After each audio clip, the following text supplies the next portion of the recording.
할렐루야. 저는 할렐루야 할 때가 참 좋습니다. 하나님께서 저를 은혜의 자리로 다시 돌아오게 해주시고 신앙을 회복시켜 주셨을 때 찬양을 통해서 많은 은혜를 또 경험하게 하시고, 그래서 제 인생이 변화돼서 할렐루야의 인생이 되게 하셨습니다. 할렐루야는 무슨 뜻이죠? 하나님을 찬양하라 라는 뜻입니다. Praise the Lord, 주님을 찬양하라. 저의 삶이, 저도 하나님 찬양하고 여러분들도 하나님 찬양하고, 하나님 찬양이 울려 퍼지는 곳에는 악한 마귀의 권세들이 두려워 떨며 쫓겨가고 또 쪼그라들고 패배하게 됩니다. 하나님 찬양하는 곳에는 하나님의 위대한 승리가 나타납니다. 그럼 저와 여러분들의 삶이, 인생이 이러한 할렐루야의 인생이 되시기를 주님의 이름으로 축복합니다. 오늘 아마 이제 베드로전서 말씀을 우리가 함께 나누는 시간에, 베드로전서 이제 마지막 시간입니다. 성서 일과에 따라서 우리가 베드로전서 말씀을 봤는데요. 오늘은 특별히 청년주의를 맞이해서 젊은 자들을 향한 권면의 말씀을 우리가 함께 보게 됐습니다. 사실 5장 마지막, 베드로전서 5장이 마지막 장이거든요. 근데 5장 첫 번째 앞부분에는 장로들에 대한 권면이 먼저 나옵니다. 이 글을 쓰고 있는 사도 베드로도 장로 중에 한 사람이라고 이렇게 표현합니다. 초대교회의 장로는 지금의 장로하고 조금 차이가 있습니다. 왜냐하면 초대교회 장로 이렇게 표현하면요, 초대교회 장로는 모든 영적인 지도자들, 그러니까 목사님, 장로님 다 포함해서 말씀하고 있는 것입니다. 지칭하고 있는 것입니다. 그래서 5장 1절에 보면 너희 중 장로들에게 권하노니 나는 함께 장로된 자요.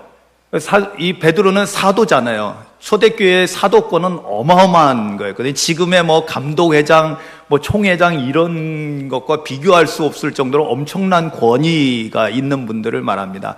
그런데 뭐라고 표현해요? 나는 함께 장로된 자다. 할렐루야. 그러니까 목사나 장로나 이런 건 직분이고요. 다 뭐다? 교회에서는 장로의 역할을 해야 된다는 거예요. 장로의 역할이라는 건 뭐예요? 신앙의 어른 역할을 해야 된다는 것입니다.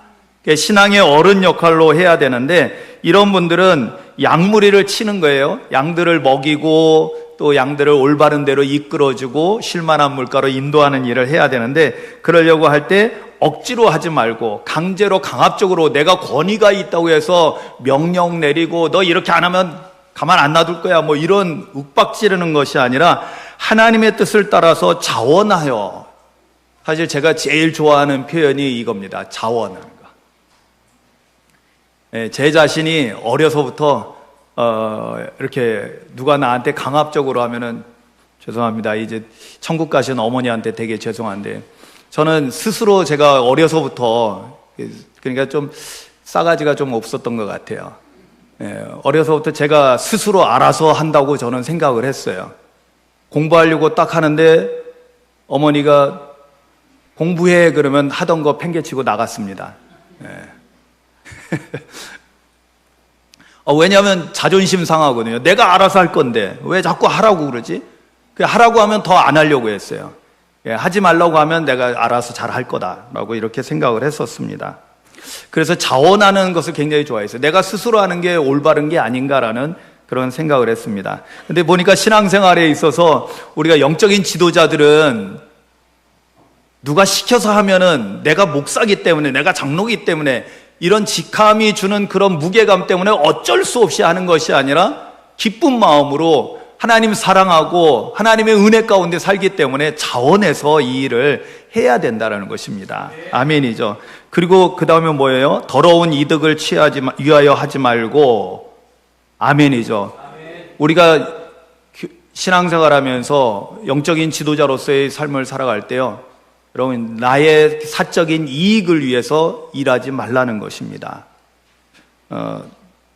저는 늦게 목회를 시작했지만은 그래도 하나님 앞에서 새로운 결단을 하고 서원을 하고 제가 목회자의 길을 걷게 돼서 너무나 참 감사했습니다. 그것은 뭐냐면 하나님 앞에 뭘 서원했냐면, 하나님 이제는 저 개인을 위해서 돈 버는 일을 하지 않겠습니다. 오직 주님만을 위해서 일하겠습니다. 그리고 이제 제가 조건을 붙였죠. 하나님, 먹고 사는 거 책임져 주세요. 저는 주님 위해 일만 할 테니까 먹고 사는 거 책임져 주세요 했더니, 지금까지도 하나님께서 넉넉하게 저 하나만이 아니라 많은 사람들을 도우면서 살아갈 수 있도록 넉넉하게 해주셨습니다. 그래서 이득을 위해서 하지 않고 기꺼이 하며, 그 다음에 3절에 보면 맡은 자들에게 주장하는 자세를 하지 말고 양무리의 본이 되라. 아멘. 여러분, 진정한 영적인 지도자들은요, 우리 장로님들이 너무 잘하고 계시는데요, 본이 되는 그런 지도자가 돼야 된다는 것입니다. 굳은 일이 있으면은 시키는 것이 아니라 내가 먼저 앞장서서 하면서 함께 하도록, 따라오도록 하게 하는 것이죠. 저는 제가 사찰 목사라는 게 너무나 감사합니다. 사찰 목사 뭔지 아시죠? 예. 모르시나요? 예. 시골의 농촌교회는 당연히 그렇다라고 생각하지만, 도시에서 오신 분들은 도시의 큰 교회들은 이제 사찰 집사님이나 사찰 권사님이 있어서 교회 관리하는 일을 합니다. 청소도 하고 뭐 이렇게 고장난 거 있으면 고치기도 하고 하는 그런 일을 합니다. 그런데 담임 목사님이 그러는 경우는 거의 없죠. 예. 그런데 하나님께서 저는 오산교회에서 사찰 목사로 있게 하셔서 정말 감사해요. 예. 저는 바닥 닦고 화장실 청소하고 하는 것이, 여러분들 안 보이는 데서 이렇게 있는 것들, 사실 일주일에 한 번 오시는 분들은 우리 교회가 규모가 보통 큰 규모가 아니죠. 그렇죠? 예, 공간이 많습니다. 그래, 아마 여러분들 몇 달을 지내도 여러분들 한 번도 문을 열어보지 않은 곳이 굉장히 많을 거예요. 한 번도 여러분들 지나가지 않은 곳도 많을 겁니다. 그런데 그런 곳을 살펴보고 그런 곳을 정리하고 하는 것은, 그러니까 주변이 지저분한 건 다 제 책임입니다. 제가 미처 정리하지 못해서 그런 거니까요. 근데 이런 일들에 대해서 저는 앞장서서 하는 일이 마땅한 일이고 그렇게 해야 된다라고 저는 그렇게 당연하게 받아들이고 목회를 하고 있습니다. 그렇습니다. 양무리의 본이 되는 것입니다. 그래서 함께 일하는 것이 너무나 즐겁고 행복한 일이 됩니다. 미리 광고도 할 겸 다음 주에 드디어 우리가 다다음 주에 큰 행사를 앞두고 다음 주에 우리 교회 환경미화를 하고 제초 작업을 합니다. 준비를 단단히 하고 오시기 바랍니다. 그 다음에 이제 4절까지 그렇게 말씀하고 난 다음에 5절에 와서 드디어 젊은 자들아 라고 이렇게 젊은 자들을 향한 권면을 합니다. 자, 그런데 이제 장로라는 이 표현이, 초대교회에서의 장로라는 이 직분이 모든 영적인 지도자들, 목사님, 사도, 교사, 또 장로, 이런 모든 사람들, 신앙의 어른으로서 인정을 해주고 그분들을 지칭한다면, 젊은 자들은 어떤 사람들일까요? 젊은 사람들. 영적 지도를 받고 있는 모든 신앙인들은 젊은 사람입니다. 원래 헬라어로 네오스라는 단어를 쓰는데, 네오라는 것은 나중에 그 영어로 new라는 뜻입니다. 새로운 존재, 그러니까 새롭게 신앙생활하는 사람들. 그럼 나는 오래됐는데, 아니요. 다 여러분들 신앙을 배우고, 우리 교회는 지금 성령학교를 운영하고 있으니까 성령학교 공부들을 제가 이렇게 오면 일찍 오셔서 선행 공부를 하시는 분들이 꽤 많아요. 미리 문제들 다 풀어놓고 계시고 그러는데요. 문제를 잘 푸시고 말씀 안 들으면 안 돼요. 문제를 풀어놓고 말씀을 잘 들으시기 바랍니다. 근데 이렇게 공부하시는 분들이 다 여러분들이 젊은 사람입니다. 100세가 넘어서도 이렇게 강의하시고 활동하시는 연세대 교수님 출신이신 김영석 교수님이 뭐라고 말씀하냐면, 사람이 배우는 것을 멈추면 그때에서 비로소 늙는 거다, 이런 말씀을 하더라고요. 그러니까 내가 배울 때는 아직도 젊다는 거예요. 여러분, 배우는 일에 힘쓰시기 바랍니다. 왜냐하면 배우고 있는 동안에는 우리는 젊습니다. 아직도 우리가 성경 배울 게 많잖아요. 성령학교를 하시는 거에 대해서 여러분들 정말 기쁨으로 받아들이시기 바랍니다. 왜냐하면 내가 배움으로 인해서 내가 60이 넘었고 70이 넘었고 80이 됐어도 나는 배우니까 나는 젊다. 할렐루야. 그러고 보니까 여기서 젊은 자들아 그러니까 나에게 하시는 말씀이네. 아멘. 아멘들 하세요. 제가 젊은 자들아 그러면 나에게 주시는 말씀이구나. 아멘. 예. 마을에 가면요, 사실 이제 우리가 옛날에 경로당이라는 표현을 썼어요. 경로당. 노인을 공경하는 그런 공간이라는 뜻인데요. 사실 이제 우리 오상리도 그렇고 구아리도 그렇고 여기 시골에서는 청년도 있어요. 청년. 그죠? 청년도 있는데 청년이 몇 살까지 청년인 줄 아세요?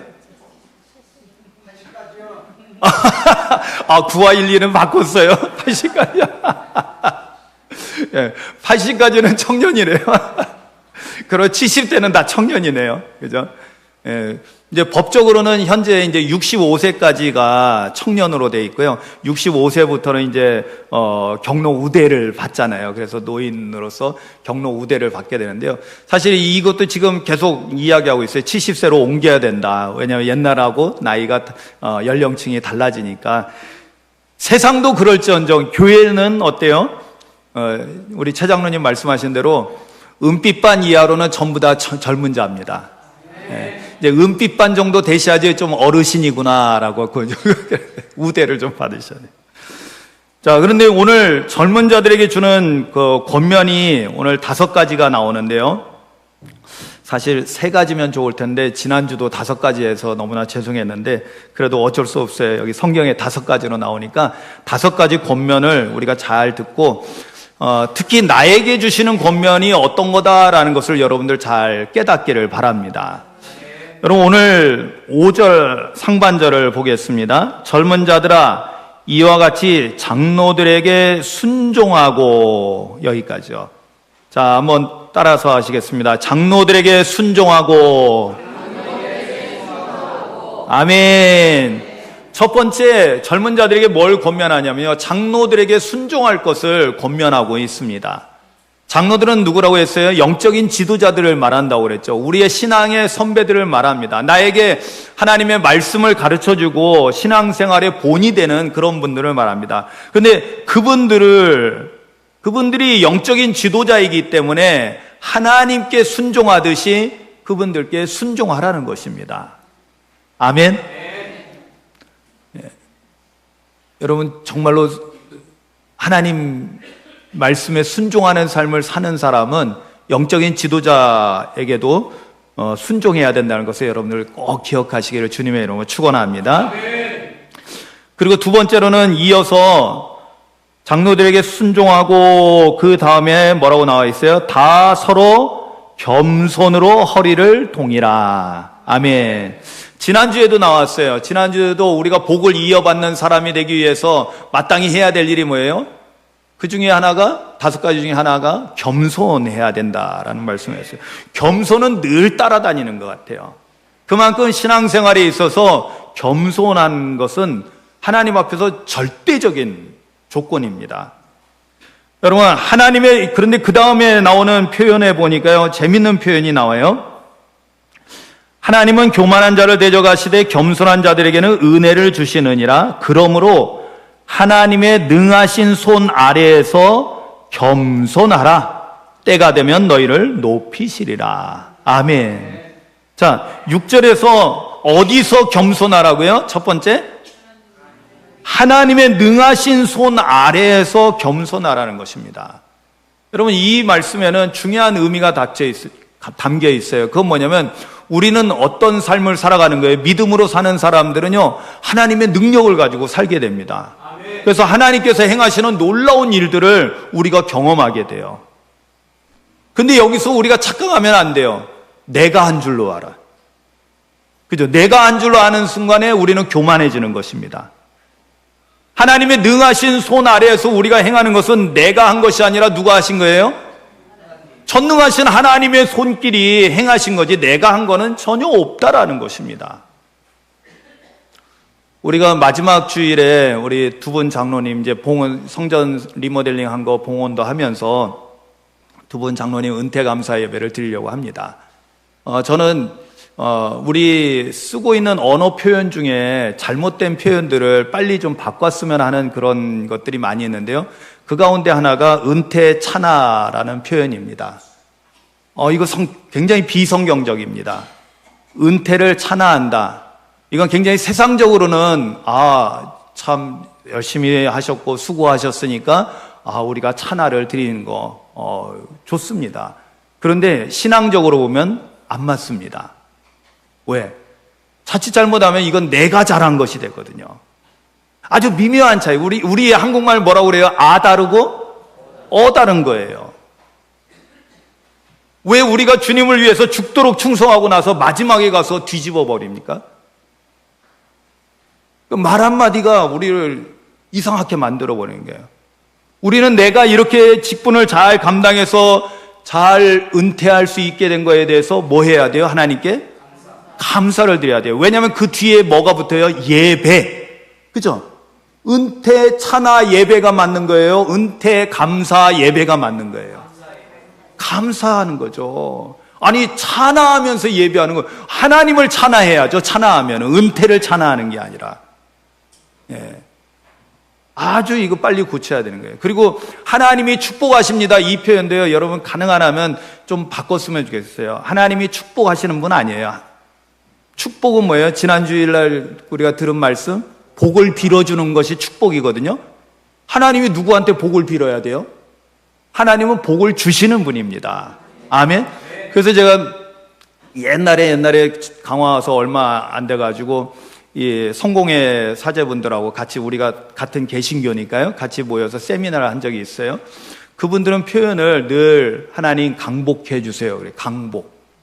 복을 내려주는 거. 강복은 그죠? 하강할 때 그 강자니까요. 강복해 달라고 기도하더라고요. 그게 맞아요. 하나님이 들어가면 강복입니다. 아니면 그냥 우리말로 순수하게 복을 내려주세요. 복을 주세요. 이렇게 강구를 해야 돼요. 그리고 우리가 다른 사람한테 할 때는 축복해야죠. 왜? 내가 복을 주는 자가 아니라 우리는 하나님께 복을 빌어야 되잖아요. 복 주시는 하나님께 복을 내려달라고. 그래서 목사님은 축도를 하는 거예요. 축복 기도를 해주는 거예요. 내가 할 수 있는 게 아니라 누가 하셔요? 하나님이 복 주시니까. 그러니까 이런 표현들을 통해서 우리가 좀 살펴볼 것이 있어요. 하나님의 능하신 손 아래에서 우리가 겸손해야 된다는 것은 내가 한 것이 아니라 하나님이 하셨습니다라는 신앙 고백이 따르는 거예요. 그리고 그러기 때문에 우리는 항상 겸손으로 허리를 동이고, 기본이죠. 가장 기본, 중심이 되는, 허리를 동이라는 이 표현은요, 진리의 허리띠라는 우리 하나님의 전신갑주에서도 나오듯이 뭐냐면 우리의 중심을 잡아주는 거예요. 우리의 중심. 성숙한 그리스도인의 중심을 잡아주는 게 뭐냐면 겸손함입니다. 아멘. 나를 드러내는 것이 아니라 항상 하나님의 영광을 드러내는 삶을 살아가는 것이죠. 그러니까 항상 내가 뭐 했습니다 이런 표현은, 여러분 내가는 우리 주소 쓸 때만 쓰시기 바랍니다. 내가 하면 황청리 95번 길 20일, 그때만 내가 쓰시고요. 내가 뭐 했습니다 이런 거 정말 삼가해야 될 것입니다. 자, 이어서 세 번째로는요, 7절에 나오는데요, 7절에는 이렇게 말씀합니다. 너희 염려를 다 주께 맡기라. 이는 그가 너희를 돌보심이라. 아멘. 교회 안에서 젊은 자들은 연령층이 세상보다는 좀 더 많이 확장돼서 많지만은, 세상에서 젊은 친구들 보면은요, 세상에서 젊은 친구들 보면 오늘날 보면 더더욱 그런 것 같아요. 염려할 것이 너무 많아요. 그죠? 공부하는 학생들은 공부도, 대학 가는 거, 진학하는 거, 그 다음에 대학 진학하고 나서 대학 마치면 어떻게 해요? 또 취직하는 거, 취업하는 거. 또 요즘은 우리나라는 더더욱 큰 문제가 뭐냐면 일생일대의 큰 문제, 시집장가 가는 거. 참 너무나 염려하고 걱정하고 이것저것 신경 쓸 것이 너무나 많습니다. 그런데 성경은 우리에게 항상 이렇게 말씀합니다. 너희 염려를 다 주께 맡기라. 제가 굉장히 좋아하는 빌립보서 4장 6절의 말씀에 보면요, 이런 표현이 나와요. 아무것도 염려하지 말고. 할렐루야. 예수님도 그 산상수훈 가운데서도 우리가 먹고 입고 자고 하는 이런 문제, 세상에서 가장 필요한 의식주의 이 문제로 인해서 염려하지 마라. 우리 주님은 굉장히 도전적으로 말씀해요. 너희가 염려해가지고 너희 키를 한 자라도 자라게 할 수 있겠느냐? 무슨 말씀이에요? 염려한다고 돼요? 안 돼요? 안 돼요. 오히려 염려 때문에 될 일도 못해. 염려하느라고 건강도 해쳐. 염려하느라고 시간만 낭비해. 그래서 빌립보서 4장 6절에서 아무것도 염려하지 말라고 그러는데 사람이 그렇게 살 수 있나요? 어떻게 그렇게 가능하죠? 근데 오늘 말씀에 답이 있어요. 7절에 뭐라고 돼 있어요? 너희 염려를 다 주께 맡기라는 거예요. 우리가 살면서 염려할 일이 안 생길 수는 없어요. 당연히 염려할 일이 너무나 많이 생깁니다. 아까 기도하는 우리 조영철 우리 청년 회장님이 참 지방 선거까지 걱정하고 기도를 해주셔서 너무나 감사한데요. 그렇죠. 우리나라 정치 돌아가는 거 보면은 염려가 되죠. 너무나 이제는 나라와 민족을 위해서, 국민을 위해서, 시민을 위해서 내가 뭘 잘하겠다 이런 것보다도 어떻게 하든지 그냥 상대방을 끌어내리고, 그리고 내 편 아니면 다 적으로 만들어요. 다 똑같은 우리 형제 자매인데, 그죠? 너무나 치열해지는 이런 환경들, 염려가 되죠. 전쟁의 문제요? 여러분, 이걸 가만히 그냥 쉽게 보시면 안 돼요. 왜냐하면 이 전쟁의 문제는요, 우리나라도 그냥 연결이 됩니다. 우리는 항상 북한하고 한국이 남한하고 어떻게 돼 있어요? 휴전 상태예요. 종전 안 됐어요. 휴전이라는 건 뭐예요? 언제든지 전쟁을 일으켜도 상관이 없다라는 거예요. 정신 못 차리면은요, 언제든지 전쟁이. 우리가 그런데 알다시피 전쟁이 일어나면요, 우리 다 모든 것 지금 누리고 있는 모든 평안한 모든 좋은 것들 다 잃어버리게 됩니다. 엄청난 비극적인 사건들이 일어나거든요. 그러니까 이런 것들이 염려가 안 될 수가 없죠. 염려할 일은 돌아만 보면은 뉴스를 이상하게 저도 이렇게 될 줄 몰랐어요. 나이 먹으니까 왜 뉴스를 자꾸 보게 되죠? 네? 뉴스가 재밌어. 그런데 뉴스를 보면은 열받아요. 왜? 염려할 일, 성질나는 일만 자꾸만 뉴스에서 보도가 되는 거예요. 좀 좋은 것 좀 보도해주면 좋지 않을까? 그게 무슨 새로운 뉴스예요, 그냥. 맨날 안 좋은 일만 또 발표하고 그러니까. 그런데 세상을 돌아보고 이런저런 일들을 보면은, 그렇죠. 여러분, 심지어 명절날 되면은, 어이구, 오랜만에 형제자매들 만나면은요, 기도 제목이 더 생겨. 그래서 저는 아마 목회하면서부터 그랬던 것 같아요. 명절이 되면 기도를 평소 하던 것보다 거의 갑절로 더 세게 기도하고, 부모님 만나러 가고 형제들 만나러 갔어요. 네. 왜냐하면 오랜만에 만나서 좋은 것도 있지만은 또 거기서 또 여러 가지 갈등이 생길 수도 있거든요. 또 서로 삶이 다르다 보니까 누구 한 사람이 잘 나가면 그것 때문에 또 다른 형제가 또 마음 상할 수도 있고 여러 가지 문제가 생기니까요. 그래서 기도를 더 세게 하고 준비하고 갑니다. 염려할 일 태산같이 쌓여 있죠. 그런데 문제는 성경은 우리에게 아무것도 염려하지 말라고 그러니 어떻게 해야 돼요, 주님? 그랬더니 오늘 나오는 거예요.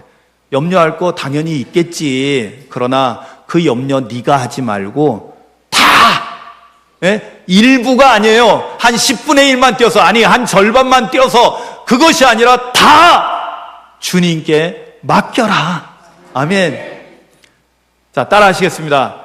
모든 염려를 다 주님께 맡겨라. 아멘. 이게 제가 하는 말이 아니라요, 성경이 오늘 우리에게 가르쳐 주시는 말씀입니다. 우리에게 권면하는 말씀이에요. 그러면은 어떻게 해야지 주님께 맡길 수 있죠?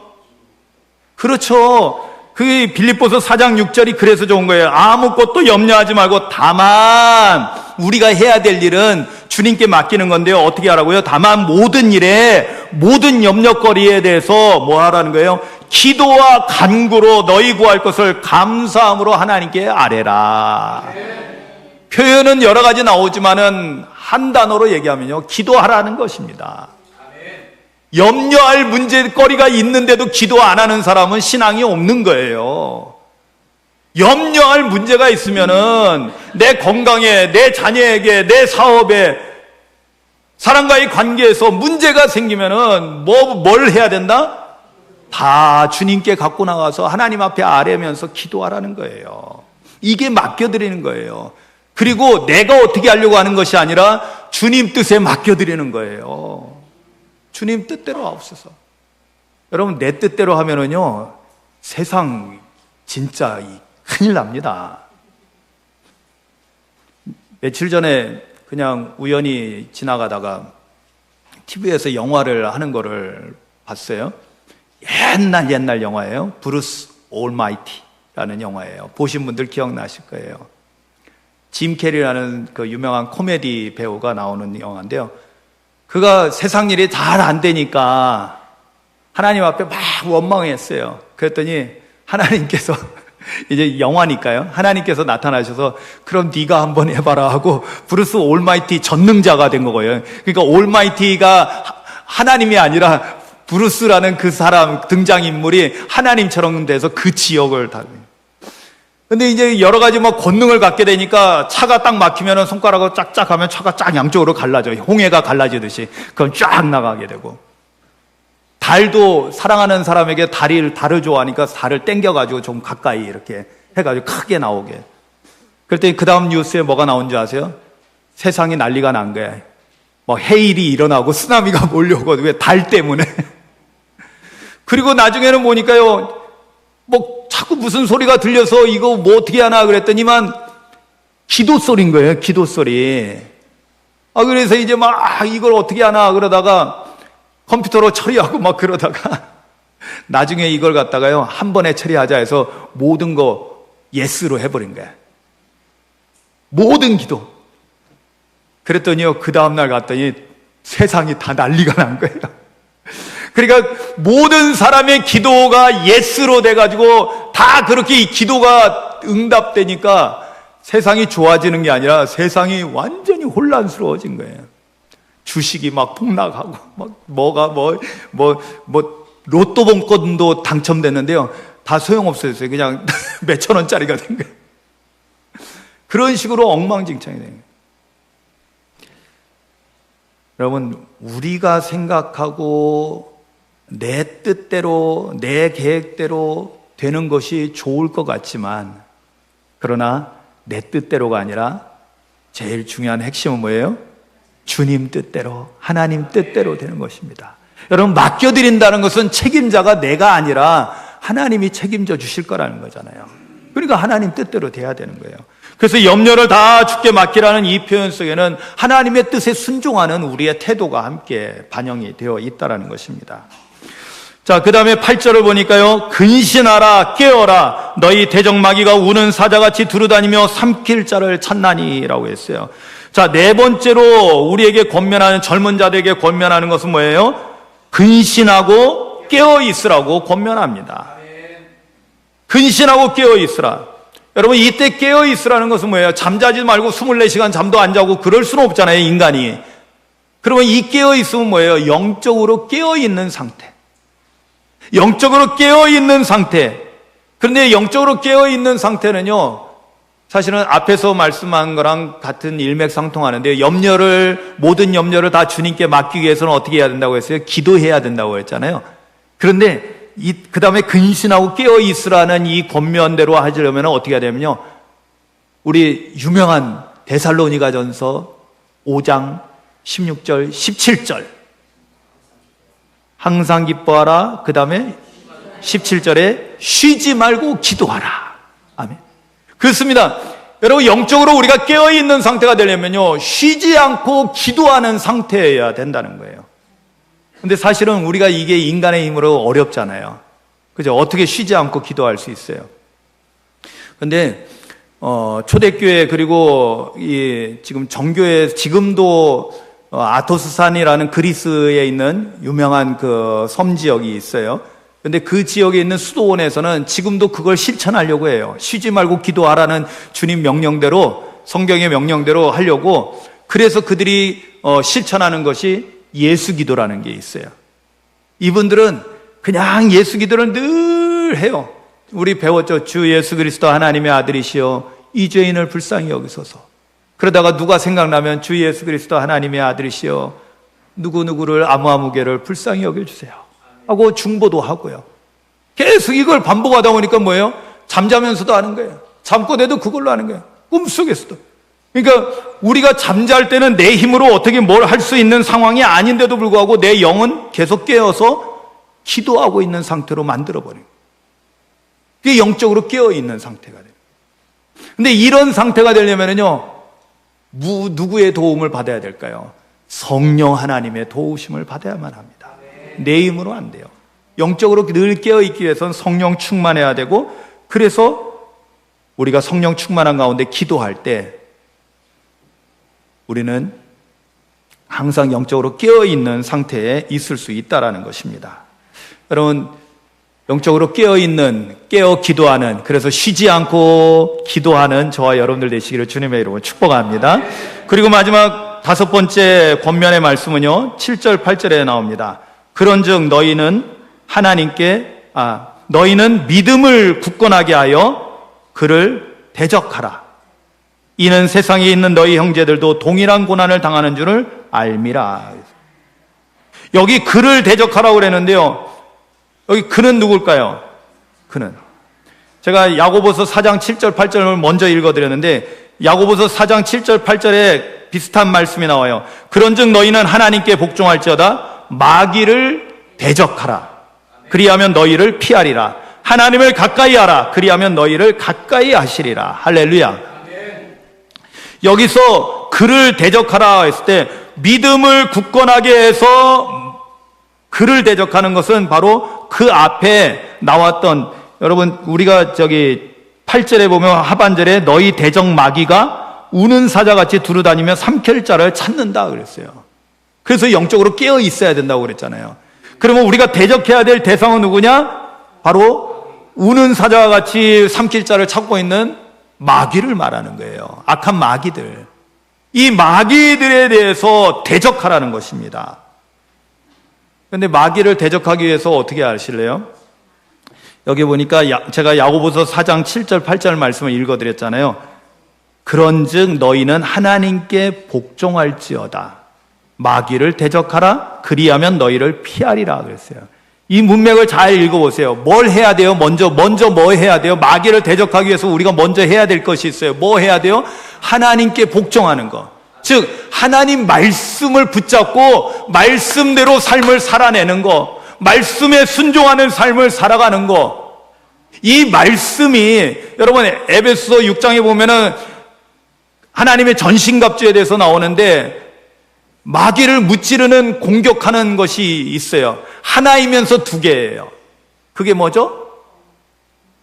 성령의 검, 말씀의 검. 할렐루야. 그러니까 성령의 검이라고 했지만은 곧 하나님의 말씀인 거예요. 그래서 양날을, 우리가 이제 검을 얘기할 때 양날을 얘기하잖아요. 양날일 때 한 날은 성령, 한 날은 말씀인 거예요. 그 먼저 말씀에 순종하는 삶을 살아갈 때 우리는 마귀를 대적해서 승리하는 삶을 살아갈 수 있게 된다는 거예요. 여러분 보세요. 우리가 말씀에 불순종하면은 마귀가 찾아옵니다. 창세기에 나오잖아요. 아담과 하와가 하나님 말씀에 불순종하고 선악과 따먹으니까 이제 그냥 마귀에게 그대로 걸려버린 거예요. 여러분 불순종하면 마귀에게 그냥 걸려서 패배하는 것입니다. 근데 말씀에 순종하는 삶을 살아갈 때는요, 여러분 하나님을 가까이 한다라는 건 뭐예요? 여러분 불순종하는 자들은 하나님과의 관계가 끊어지잖아요. 그죠? 그런데 순종하는 자에게는 하나님이 가까이 하시거든요. 그리고 하나님과 가까이 있으면 마귀들은요 두려워 떨며 쫓겨가는 거예요. 할렐루야. 그러니까 어떻게 해요? 항상 말씀을 가까이 하는 삶. 우리가 매일 말씀을 묵상하는 삶이 그래서 매우 중요합니다. 말씀 한 절이라도 붙잡고 한번 살아보세요. 하나님의 말씀의 은혜 가운데 우리가 살게 되고 승리하는 삶을 살게 된다는 것입니다.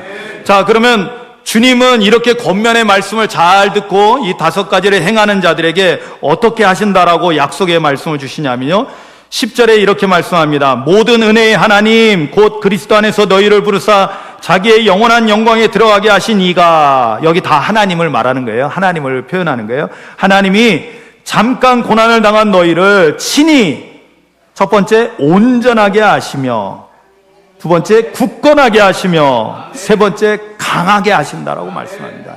이게 다 뭐하고 관련된 거냐면, 우리 젊은 자들은 많이 흔들리거든요. 세상의 유혹에 많이 흔들릴 수 있어요. 그죠? 예, 저 자신도 경험을 해봤기 때문에 세상에 좋은 것들 젊었을 때는요, 다 이것저것 다 해보고 싶었어요. 다 한 번씩 해보고 싶었어요. 심지어는 교회 바깥에는 뭐가 없나라고, 저는 교회에서 태어나서 교회에서 은혜 받고 살아왔지만은 교회 바깥엔 뭐가 있나라는 그런 생각도 호기심 천국이에요, 제가.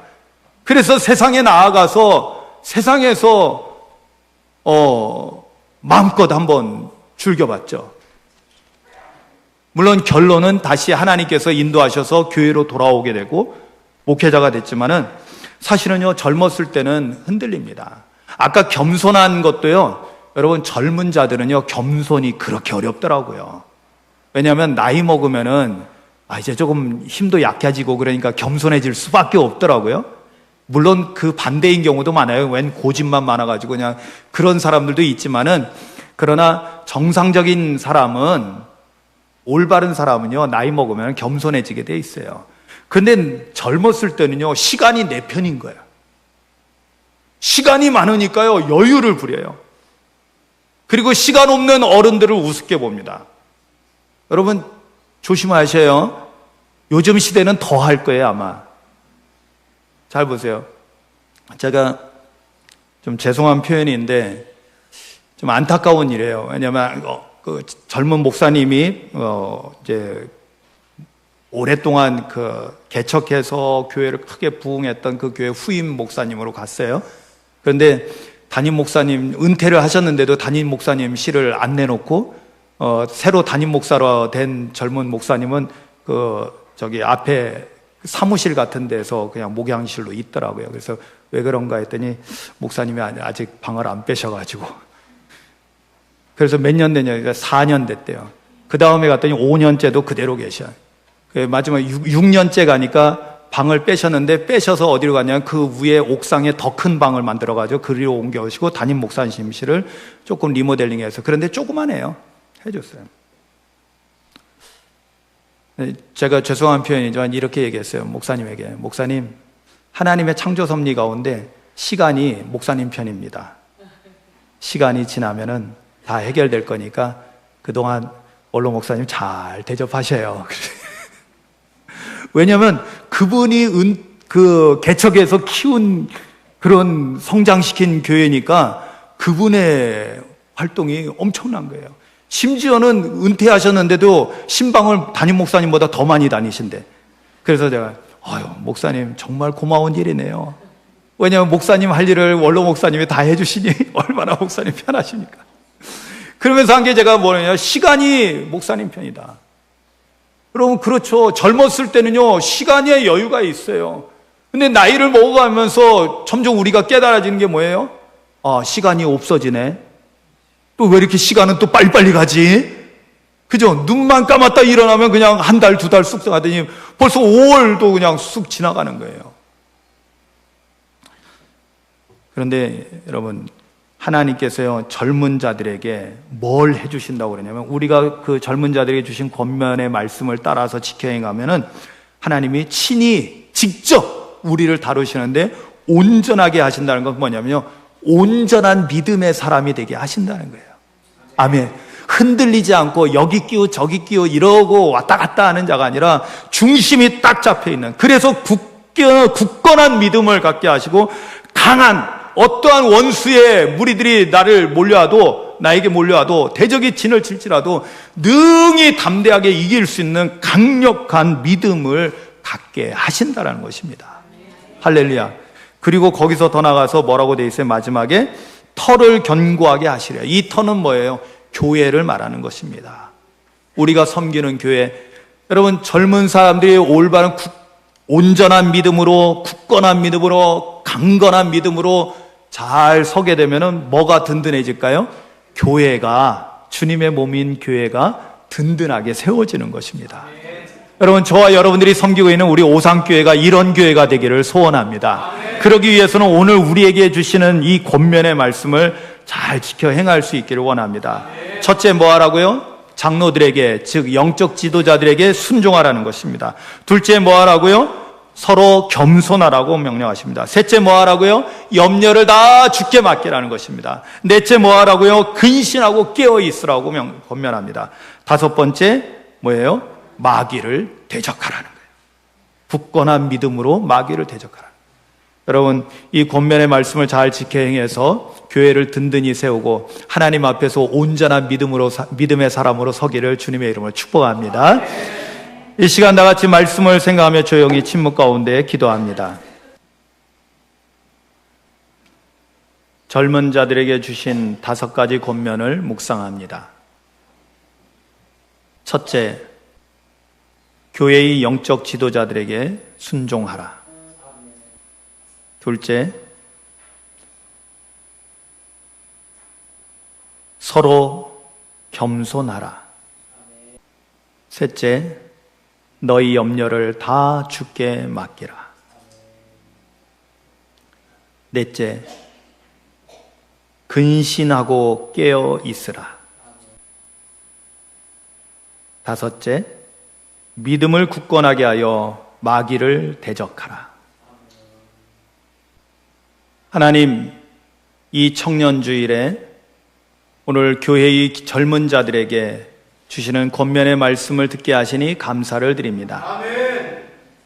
우리가 하나님의 말씀을 배우고 익히고 성령학교를 통해서 우리가 배울 때 우리는 여전히 젊은 자임을 믿습니다. 아멘. 우리 젊은 자들이 오늘 권면의 말씀을 잘 듣고 깨닫고 지켜 행함으로 하나님께서 우리에게 약속하신 놀라운 은혜가 우리 안에 있게 하여 주셔서 각 사람이 온전한 믿음으로, 굳건한 믿음으로, 강건한 믿음으로 서게 하여 주시고 우리 오상교회 공동체가, 교회가 든든하게 세워지는 놀라운 역사가 있게 하여 주시옵소서. 예수님의 이름으로 기도합니다. 아멘.